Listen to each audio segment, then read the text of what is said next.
শোনো শোনো শোনো, যে আল্লাহর নাম্বার বলতে পারবে তাকে নগদ 5,000 টাকা পুরস্কার করা হবে। এই ছেলে, তুমি এসব কি বলতেছ? আল্লাহ তাআলার কখনো কি মোবাইল নাম্বার হয়? হ্যাঁ ভাই, আল্লাহ তাআলার মোবাইল নাম্বার আছে, আপনারা কি কেউ বলতে পারবেন? এই ছেলে, তুমি চুপ করো। ভাই, আমার মনে হয় চোদ্দ বেশি। হ্যাঁ ভাই, আপনি ঠিক বলছেন। এই লোক আমাদের মাঝে ঝামেলা লাগানোর সৃষ্টি করতেছে। এই, আপনি কি আমাদের সাথে ফাজলামি করতেছেন?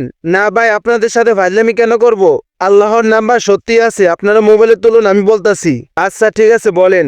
4, হ্যাঁ তারপর 12, হ্যাঁ তারপর 8, হ্যাঁ তারপর 7, হ্যাঁ তারপর সর্বশেষ 15।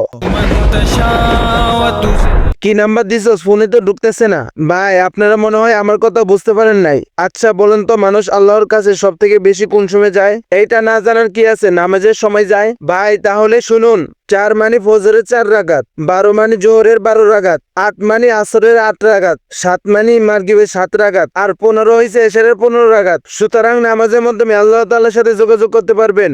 ভাই, এই তো ঠিক বলেছে। আল্লাহ তাআলা আমাদের সবাইকে সঠিক বোঝার তৌফিক দান করুন, আমিন। ভিডিওটি ভালো লাগলে কমেন্ট বক্সে কমেন্ট করে যান।